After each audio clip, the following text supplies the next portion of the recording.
Assalamualaikum warahmatullahi wabarakatuh. Bismillahirrahmanirrahim. Asyhadu an la ilaha illallah wa asyhadu anna Muhammadar Rasulullah. Allahu ghayatuna wal ikhlasu mabda'una wal islahu sabiluna wal mahabbatu syi'aruna. Nu'idullaha ala sidqi wal ikhlasi wal yakini wa talabi ridallahi fil amali baina ibadihi bitawakkuli alaih. Siswa-siswi SMK PU Cikijing yang saya banggakan, teruntuk kelas 10 dan kelas 11 yang sedang mengikuti kegiatan pesantren Ramadan 1442 Hijriah. Dalam hal ini saya selaku guru PAI di SMK PU Cikijing akan mengangkat tema sholat dalam perspektif rukun Islam. Itu mungkin nanti rangkaian materi ceramah yang akan saya sampaikan. Jadi sholat dalam rukun Islam itu apa? Sebelumnya izinkan untuk mengucapkan selamat menjalankan ibadah puasa. Mudah-mudahan kita diberikan kesehatan, diberikan umur yang panjang, dan diberikan kekuatan untuk menjalankan hari ini. Allahumma sholli wa sallim wa barik alaihi. Allahumma sholli ala Muhammad ya Rabbi sholli alaihi wa sallim. Allahumma sholli ala Muhammad ya Rabbi sholli alaihi wa sallim. Rabbi farfa'na bi barakatihi wahdina al-husna bi hurmatihi. Rabbi farfa'na bi barakatihi wahdina al-husna bi hurmatihi. Allahumma salli ala Muhammad ya Rabbi salli alaihi wa sallim. Allahumma salli ala Muhammad ya Rabbi salli alaihi wa sallim. Rabbi farfa'na bi barakatihi wahdina al-husna bi hurmatihi. Rabbi farfa'na bi barakatihi wahdina al-husna bi hurmatihi. Allahumma salli wa sallim wa barik alaihi.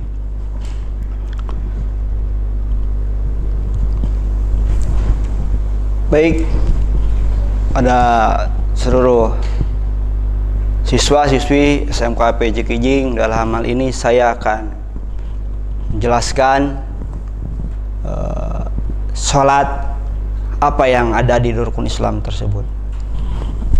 Sudah kita ketahui bahwasannya rukun Islam itu ada 5. Pertama syahadat, kedua sholat, ketiga puasa, dan keempat zakat, kelima naik haji bagi yang mampu atau munggah haji.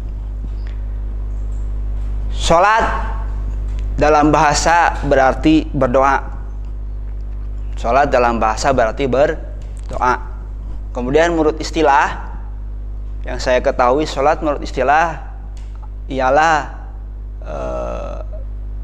gerakan ibadah sholat yang diawali dengan takbiratul ihram dan diakhiri dengan salam atau tertib. Itu sholat menurut istilah dan bahasa. Terus bagaimana sholat dalam perspektif rukun Islam? Pertama di rukun Islam jelas. Yang pertama yang disebutkan dalam Islam itu adalah syahadat.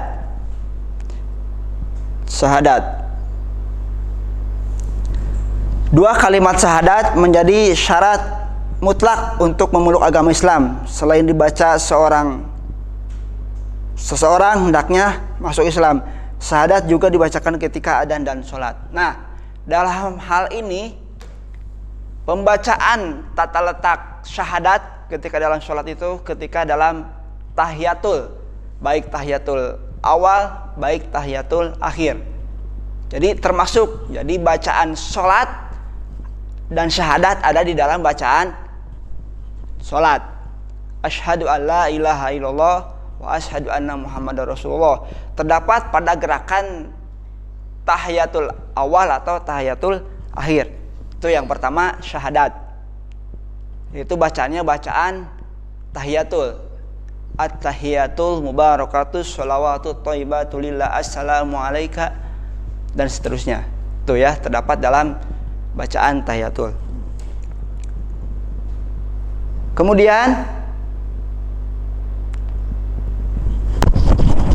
bacaan sholat dalam hal ini syahadat itu terdapat pada duduk tasyahud atau sholat awal dan akhir. Ya, karena di dalam bacaan tahiyat tasyahud awal dan akhir terdapat kalimat asyhadu alla ilaha illallah wa asyhadu anna muhammadan abduhu wa rasuluh, yang merupakan dua kalimat syahadat yang memiliki arti aku bersaksi bahwa tiada Tuhan selain Allah dan aku bersaksi Nabi Muhammad adalah utusan Allah. Itu ya, jadi terdapat adanya yang rukun Islam ke-1 yaitu syahadat ada terdapat dalam bacaan sholat. Itu yang pertama. Kemudian siswa-siswa FKM Cikijing yang kedua dalam hal ini sholat. Bagaimana yang tadi saya sebutkan, sholat yaitu menurut bahasa berdoa dan menurut istilah gerakan yang diawali dengan takbir dan diakhiri dengan salam. Dalam hal ini sholat terdapat tentu itu adalah sebuah kewajiban. Ya, makanya di dalam Al-Quran, mohon maaf, di dalam Quran sholat selebihnya hanya dikatakan mendirikan, menjalankan dan sebagainya. Wasta'inu bisobri washolah, kemudian wa aqimus sholata wa atuz zakata wa arka'ur ma'ar roki'in. Artinya, dan dirikanlah sholat, tunaikan zakat dan rukunlah beserta orang-orang yang rukun. Nah, dalam hal ini sholat ini menjadi suatu kewajiban bagi kita seorang muslim, tentu wajib hukumnya. Makanya dalam hukum Islam itu ada 4, ada Al-Quran, ada hadis, ada ijma, ada qiyas. Dalam selebihnya di dalam Al-Quran juga, mohon maaf kalau saya salah, tidak ada yang mengatakan bahwa dalam ayat Al-Quran sholat itu wajib. Tetapi dalam hukum hadis, ijma, dan qiyas, dalam hal ini fikih, kurang lebihnya dikatakan bahwa sholat itu hukumnya wajib bagi seluruh umat Islam. Itu yang kedua, dalam rukun Islam terdapat sholat. Tentu jelas kita harus melaksanakan sholat, ya. Itu yang kedua. Kemudian rukun Islam yang ketiga ialah puasa. Nah, sekarang kita sedang menjalankan puasa. Ya ayyuhalladzina amanu kutiba alaikumusyamu kama kutiba alal ladzina min qablikum la'allakum tattaqun. Hai orang-orang yang beriman, ketahuilah bahwa kalian wajib berpuasa agar kamu bertakwa. Apa persamaannya puasa dengan sholat? Dalam sholat dan puasa, dalam sholat apakah timbul pertanyaan, apakah diperbolehkan untuk makan dan minum? Tentu tidak. Tentu tidak. Nah, dalam hal ini juga puasa artinya adalah menahan diri, menahan hawa nafsu, ya, menahan hawa nafsu. Dalam hal ini juga sama. Puasa itu kita untuk menahan hawa nafsu, dahaga, lapar dan lain sebagainya. Dalam sholat pun kita sama, tidak diperbolehkan. Dalam sholat tidak diperbolehkan makan, juga tidak diperbolehkan minum. Itu dalam sholat. Ya, jadi ada kaitannya antara puasa dengan sholat. Tidak boleh. Ini perspektif sholat dalam rukun Islam yang ketiga, yaitu puasa. Tidak boleh. Makanya anak-anakku, siswa-siswi SMAP Cikijing dalam hal ini sedang mengikuti kegiatan kelas 10 dan kelas 11. Jadi ada persamaan perspektif antara puasa dan sholat. Dalam sholat itu kita tidak boleh makan dan tidak boleh minum, ya. Kemudian dalam rukun Islam yang ketiga yaitu zakat. Dalam hal ini zakat terdapat dua bagian. Sebelum nanti saya menjelaskan zakat dan sholat, saya ada pembagian zakat. Dalam hal ini zakat terbagi dua bagian. Pertama ada zakat fitri, yaitu dilaksanakan sebelum sholat Idul Fitri atau selama bulan Ramadan biasanya sampai waktu habis sebelum sholat Idul Fitri. Yang pertama ada yang pertama adalah zakat fitri, yang kemudian adalah zakat mal. Zakat mal adalah zakat kelebihan atau dari penghasilan kita, zakat harta dalam hal ini. Nah, apa sih persamaan zakat dan sholat? Dalam hal ini artinya zakat itu artinya adalah membersihkan apa yang kita punya, harta yang kita punya lebih itu dibersihkan, dijakatkan. Dari dalam hal ini secara garis besarnya zakat artinya membersihkan. Kemudian dalam sholat pun zakat persamaannya dengan sholat ialah di dalam sholat itu kita harus bersih pakaian, bersih tempat dan bersih badan. Itu yang salah satunya persamaan zakat dan sholat. Ya, jadi dalam sholat itu kita harus bersih pakaian, bersih tempat dan bersih pakaian. Dalam hal ini juga zakat itu adalah tidak akan membuat kita berkurang, tapi akan membuat kita bertambah. Kita membuat bertambah. Jadi memberi bukan berarti kita membuang-buang, tapi akan memberi itu akan membuat kita bertambah dan bertambah rezeki kita. Ya. Dalam hal ini juga saya ulang kembali, yang terdapat dalam rukun Islam yang keempat ini ialah zakat. Saya ulang, dalam hal ini zakat ialah artinya membersihkan atau mensucikan. Jadi di dalam sholat itu kita harus suci, adanya wudhu dulu, adanya toharo dulu, bersih-bersih diri dulu, memakai wangi-wangian disunahkan, ya. Jadi zakat itu artinya suci atau membersihkan jadi di dalam sholat pun kita harus suci pikiran, suci pakaian, tempat dan badan. Itu yang keempat.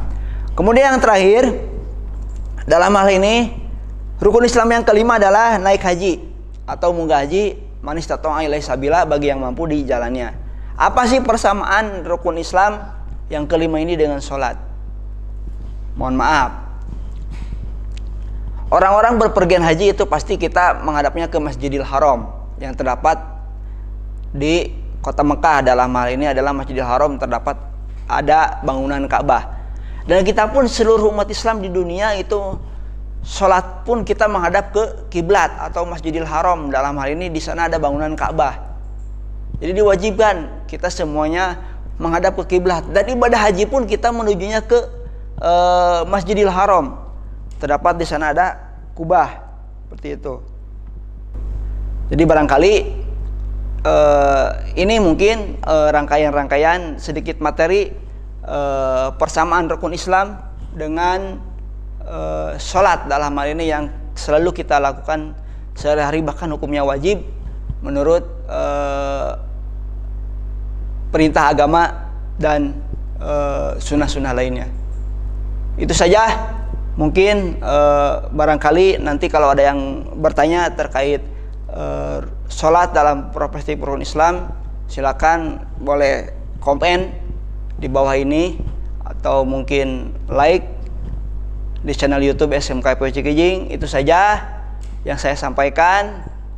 Kurang lebihnya mohon maaf, karena kebenaran datangnya dari Allah Subhanahu wa taala. Terakhir, pesan dari saya jadilah manusia yang menjadi pewaris dunia, tetapi jangan menjadi manusia yang menjadi pewaris dunia. Walaupun minkum, wassalamualaikum warahmatullahi wabarakatuh.